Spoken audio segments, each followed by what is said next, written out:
I would say that in this day and age, it's quite easy to not have conversations with people, and having conversations is actually an underrated skill.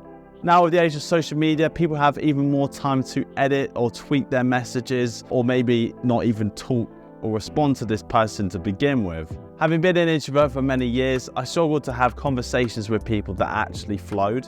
My main issue was that I could make the conversation about myself, but I have trouble making it about other people and being inclusive in that way. And when I was younger, I was specifically bad at eye contact and just making general small talk. In recent years though, I've worked in quite a few face-to-face jobs that have allowed me to develop social muscles that I didn't even think existed. And what also helped was education into the area of how to have a conversation. And that's the thing, there's many ways you can talk with people. You can be empathetic, you can be blunt, you can be flirty with people. In the book, How to Talk with Anyone by Lil Lowndes, she talks about 92 specific tricks that can be used to make your time of having an interpersonal connection with people a little bit easier.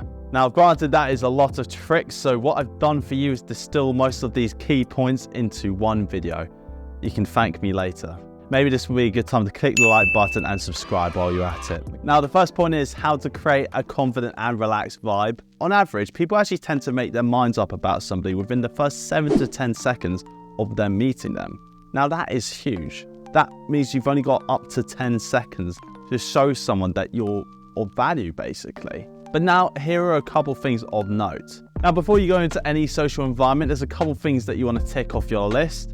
This is very similar to how athletes and performers get themselves ready for their big days. Now, a good place to start is actually sorting out your posture. And a good way to do that is by imagining that there's something hanging from the top of the door frame before you walk through it. And what you want to do is imagine that you're kind of trying to grab, that thing with your teeth. Imagine there's something hanging there. What this does is that instead of getting your, leaving your chin sort of downward like that, you're just tilting your chin up a little bit. What this does is give the posture and the head tilt of someone that is extremely confident. And we all know that people that have assertive postures are generally seen as more successful, they're seen as more likable, all these different sort of positive attributes with just being like that.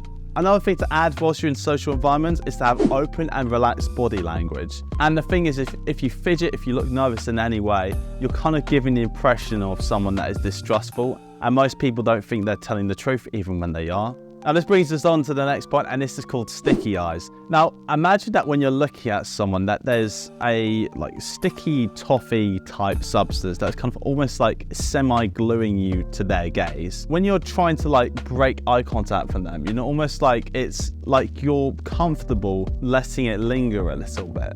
And if you're not afraid to break eye contact from them slowly, what it does is actually show that you're quite comfortable with their presence and you're not shying away from them. Another thing to do is, while somebody else is talking in a conversation, is to look at your target.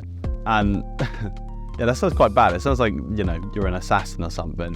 But in all seriousness though, if you're gauging your target's reaction first and not paying attention to the other person, it shows that you actually care about this person's reaction and how they're going to react. And if they see that you're looking at them, it will actually make them smile. It shows that you've got an appreciation there. And on that point about smiling, it's been found that women that smile slower have been tended to be found more credible than ones that smile quicker, basically. And that's the thing, you shouldn't smile straight away. You should reserve your smile for someone that has meaning towards you. Reserve this smile that you have for someone meaningful, and don't just give it around and away like that cheesy plastic McDonald's smile that is just fake as shit. You've just gotta give something from the heart. This brings us on to conversation subjects. Now, starting conversations is where most people tend to overthink. Now, what the author does is that she actually carries an old-fashioned set of glasses that look like a monocle. So when people come up to her, they're like, oh, what's that thing? It's a really good thing to do because it gives people a life raft to interact with you. And this is something that I do a little bit as well, is that I wear shirts and ties at work that have just a little bit of flair to them and get people talking. Now, bouncing off this is the killer compliment. And this is where you name a specific quality about someone, whether that could be the way that they treat people, their clothing, or maybe something more physical about them if you're a bit more daring.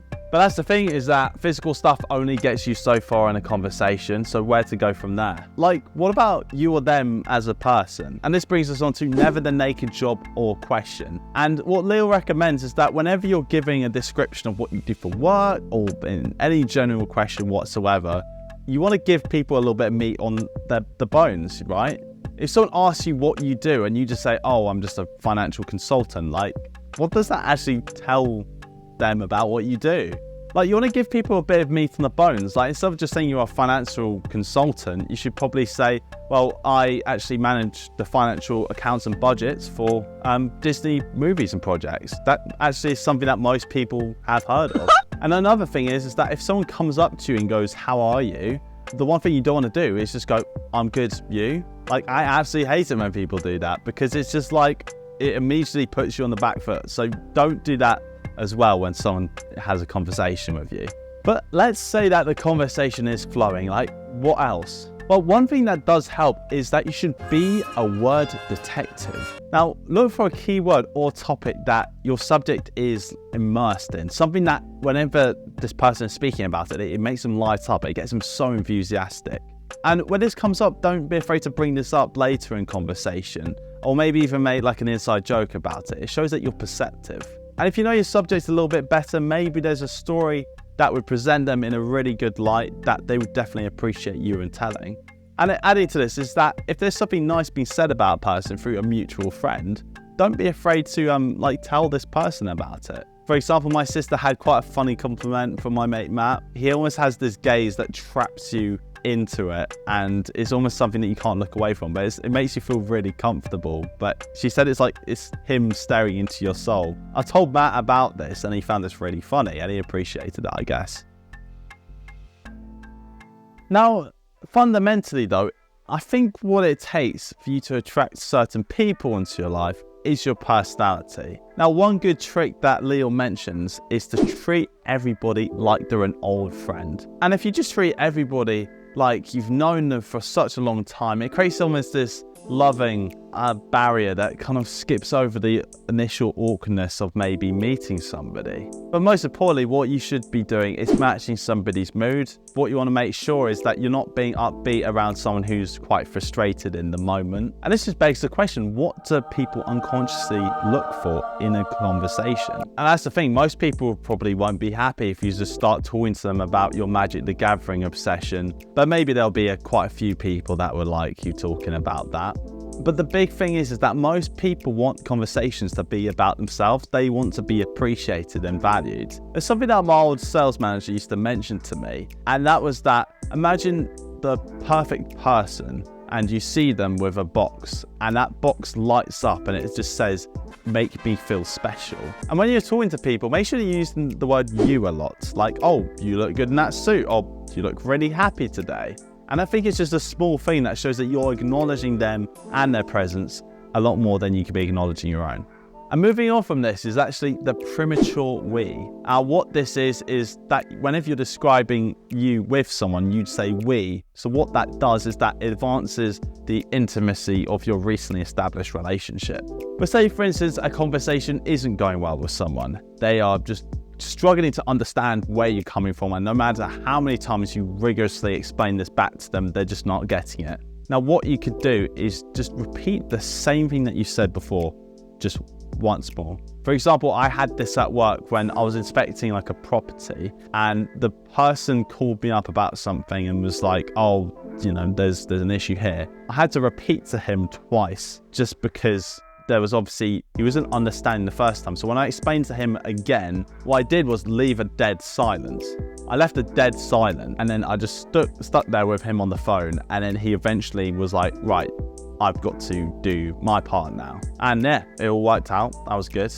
And this is what Lil mentions is the broken record, and that's a good way to get people to I guess, see sense. But if you are in a moment where you're with someone you don't really like, or they're making you feel a bit uncomfortable, never make a joke at someone's expense. There's no point in stooping low and insulting somebody, because it shows what low character you have. So, you know, it's not a good, attractive trait. And this brings us more formally onto wordplay. Now, it's said that 85% of one's success in life is directly due to communication skills. And this is very true. Like, if you look at the most successful films of box office history, it's usually because they've had a message that has been clearly affected throughout the runtime of the film. And like, if you compare Barbie, a great box office hit this year that was a feminine, silly film that just had a clear, concise message of just bonkers madness, versus the Marvels, which was a cluttered mess with no clear message. Like, the writing's on the wall. One did really well, one kind of flopped. And that's the thing, having effective conversations with people is literally no different. Now, in terms of communication, it actually turns out that people that have rich vocabularies are seen as more creative and more intelligent. And this actually allows them to be hired more often than people that don't have rich vocabularies. So something that might help you is finding unique words to describe people that just help you stand out. But if you're in the middle of a conversation, there's something that you can do if you don't know how to like get momentum on it. And this thing is called parroting. And this is where you pick something where you almost echo what the person said back at them. So it gets them to like elaborate, what they've just said. And what Lael says in the book is that she knows a car salesman that uses this very tactic to effectively get to the core of what their prospect wants in terms of this transaction. And moving on from this, if someone does genuinely help you, there's something called boomeranging. This is where you return the favor if someone pays you a compliment or genuinely helps you out. Like, people always want to feel validated. And I remember there was this time where someone I used to work with, he gave me a recommendation for a hair treatment place, because obviously my hair has been sort of it's been sort of retreating a little bit. He said that I had good hair and, if I go to this place, they'll be able to sort me out and help me out. And I didn't even acknowledge that he said this compliment to me, and I pretty much just went off on my way. And it was only when I heard about this later, I was like, oh, yeah, I guess I did. And I didn't even think twice about it. So yeah, always boomerang compliments back to people because, everyone wants to feel recognized. And this brings us on to the last point, and this is to be the chooser, not the choosee. Now, people expect the person of their life to come up to them and not the other way around. This means that people will play the waiting game. And since this is the expectation in most people's minds for the perfect person just to appear out of nowhere. And that's the thing, since this expectation is on most people's minds, don't hesitate. Like, if you're at a networking conference, don't be afraid to start chin wagging and talking to people. Like, if you're at a bar, don't wait for a starting pistol, just start talking to women. And don't be afraid to talk to that guy who's been giving you eyes every time he's been walking past your desk. And I think this is the thing, is that you're gonna have so much more fondness for the things that you did do over the stuff that you didn't do. And that's the thing, is that regret is never something that you want to have to live with. You never want to be living with the fact that you didn't do enough at that one time. Yeah, and this book was really helpful. And I think what it does is display the connective tissue that links all of us together. Like, I think we always think that we have to have things in common for us to get on or have a chat or be able to, talk. But yeah, some really good things here, and it's stuff that you don't even realize comes into play when, some accomplished people are sort of roaming the room and just speaking to everybody. But yeah, this is a really good book. Definitely take a look if you got the time to. Anyway, guys, I'll see you in the next video. Take care. Bye-bye.